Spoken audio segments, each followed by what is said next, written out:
സർക്കാരിൻ്റെ ഈ മൗനം കാണുമ്പോൾ ഒരു കാര്യം നിസ്സംശയം നമുക്ക് ഉറപ്പിക്കാനാവും. അത് ട്രംപ് എന്തൊക്കെ അവകാശവാദങ്ങളാണോ നടത്തിയിരിക്കുന്നത്, ഏതാണ്ട് ആ ദിശയിലേക്ക് കാര്യങ്ങൾ പോവുകയാണ്. അമേരിക്കൻ താല്പര്യങ്ങൾക്ക് മുന്നിൽ സമ്പൂർണ്ണമായി തന്നെ മോഡി സർക്കാർ കീഴടങ്ങിയ ഒരു സാഹചര്യമാണുള്ളത്. അതുകൊണ്ട് തന്നെയാണ് ഈ കരാറിൻ്റെ വിശദാംശങ്ങളിലേക്ക് കടക്കാൻ സർക്കാർ മടിക്കുന്നത്, അത് പരസ്യപ്പെടുത്താനും സർക്കാർ മടിക്കുന്നത്. ഇപ്പോൾ നമുക്കറിയാം, പാർലമെന്റിന്റെ ബജറ്റ് സമ്മേളനം നടക്കുകയാണ്.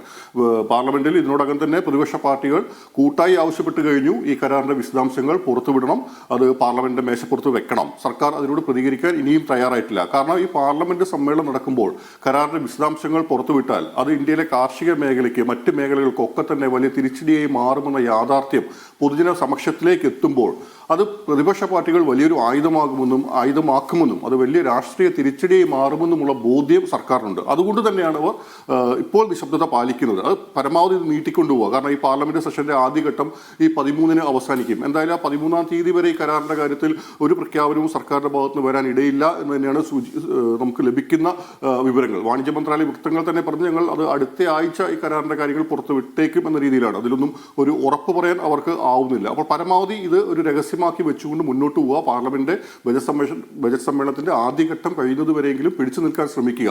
ആ ഒരു തന്ത്രമാണ് ഇപ്പോൾ BJP സർക്കാർ പയറ്റിക്കൊണ്ടിരിക്കുന്നത്. എന്തായാലും സർക്കാരിന്റെ ഈ മൗനത്തിൽ നിന്ന് നമുക്ക് വ്യക്തമാവുന്നത്, ഈ പറയുന്ന ട്രംപ് എന്തെല്ലാം പറഞ്ഞു ആ രീതിയിൽ തന്നെയാണ് കരാർ വരാൻ പോകുന്നത്. ഇന്ത്യയുടെ താല്പര്യങ്ങൾക്ക് തികച്ചും വിരുദ്ധമായ, ഇന്ത്യയിലെ കോടിക്കണക്കായ കർഷകർക്കും മറ്റ് ജനവിഭാഗങ്ങൾക്കും വലിയ തിരിച്ചടി ഉണ്ടാവുന്ന അങ്ങേറ്റം ദോഷകരമായ ഒരു കരാറിലേക്കാണ് ഇന്ത്യ എത്തിപ്പെട്ടിരിക്കുന്നത്. ഇവിടെ പ്രിയപ്പെട്ട NDAയുടെ സുഹൃത്ത് ഇവിടെ പറയുന്നത് കേട്ടു, കരാർ എന്തോ വലിയ നേട്ടമാണ് ഉണ്ടാക്കുന്നത്, ഓഹരി വിപണിയിൽ വലിയ കുതിപ്പുണ്ടായി, രൂപയുടെ മൂല്യത്തിൽ വർധനമുണ്ടായി എന്നൊക്കെ. ഓഹരി വിപണിയിൽ കുതിപ്പുണ്ടായിട്ടുണ്ട്, അത് സ്വാഭാവികമാണ്. കാരണം ഇന്ത്യയുടെ കയറ്റുമതി മേഖലയ്ക്ക് അത് ചെറിയൊരു ഊർജ്ജം, ഒരു ഉണർവ് പകരുന്ന ഒരു പ്രദേശം 50-ൽ നിന്ന് 18-ലേക്ക് താഴുമ്പോൾ സ്വാഭാവികമായിട്ടും അത്രയും ഒരു ആശ്വാസം കിട്ടുമല്ലോ. അതിൻ്റെ ഒരു ഉയർച്ചയാണ് ഈ പറയുന്ന ഓഹരി വിപണിയിൽ കണ്ടിട്ടുള്ളത്. പക്ഷേ ഈ കരാറിൻ്റെ കൂടുതൽ വിവരങ്ങൾ പുറത്തു വരുമ്പോൾ ആ ഉയർച്ച അതേപോലെ തന്നെ ഇടിയാനുള്ള എല്ലാ സാധ്യതയുമാണ് നിൽക്കുന്നത്. നമുക്കറിയാം, അമേരിക്ക വളരെ വ്യക്തമായി ട്രംപ് പറഞ്ഞു കഴിഞ്ഞു, ട്രംപിന്റെ വാണിജ്യ സെക്രട്ടറി പറഞ്ഞു കഴിഞ്ഞു, ട്രംപിന്റെ കൃഷി സെക്രട്ടറി പറഞ്ഞു കഴിഞ്ഞു, ട്രംപിന്റെ പ്രസ് സെക്രട്ടറി പറഞ്ഞു കഴിഞ്ഞു. ഇവരെല്ലാം പറഞ്ഞിരിക്കുന്നത് ഒരേ സ്വരത്തിലാണ്. അതായത് കാർഷികോൽപ്പന്നങ്ങൾ അമേരിക്കയിൽ നിന്ന് തീരപരഹിതമായി ഇന്ത്യയിലേക്ക് ഒഴുകും.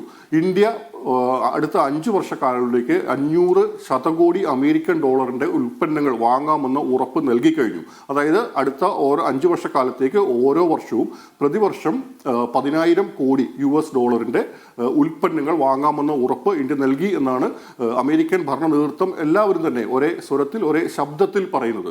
അപ്പോൾ ഇത് ഏതൊക്കെ മേഖലകളിലാണ് ഇത് വരുന്നത്? അതൊന്ന് കാർഷിക മേഖല, നമ്മളെ സംബന്ധിച്ച് വളരെ പ്രധാനപ്പെട്ട ഒരു മേഖല. പിന്നെ വരുന്നത് ടെക്നോളജി, പിന്നെ വരുന്നത് ആണവ ഉപകരണങ്ങൾ, പിന്നെ വരുന്നത് വിമാന ഭാഗങ്ങൾ. ഇങ്ങനെ തുടങ്ങി നമ്മളെ വലിയ തോതിൽ ബാധിക്കുന്ന വിപുലമായ മേഖലകളിൽ അമേരിക്കയിൽ നിന്ന് ഇത്രയും കോടി രൂപയുടെ ഉൽപ്പന്നങ്ങൾ, സാധാരണ ഒരു വ്യാപാര കരാറിൽ അത്തരം ഒരു അളവ് സംബന്ധമായ ഒരു ധാരണയൊന്നും ഉണ്ടാവാറില്ല. തീരുവ സംബന്ധമായ ഒരു ധാരണ ഉണ്ടാവുന്നത്. ഉൽപ്പന്നങ്ങളെ തീരുവ നിരക്ക് ഇങ്ങനെയാക്കാം, ആ നിലയിലാക്കാം എന്നൊരു ധാരണയിലേക്കാണ് പോവുക. ഇവിടെ പക്ഷേ അതിനും അപ്പുറം കടന്ന് ഞങ്ങൾ ഇത്രയും തുകയുടെ ഉൽപ്പന്നങ്ങൾ അമേരിക്കയിൽ നിന്ന് നിർബന്ധമായി വാങ്ങിക്കൊള്ളാം എന്ന ഉറപ്പാണ് ഇന്ത്യ ഈ കരാറിന്റെ ഭാഗമായി നൽകിയിരിക്കുന്നത്.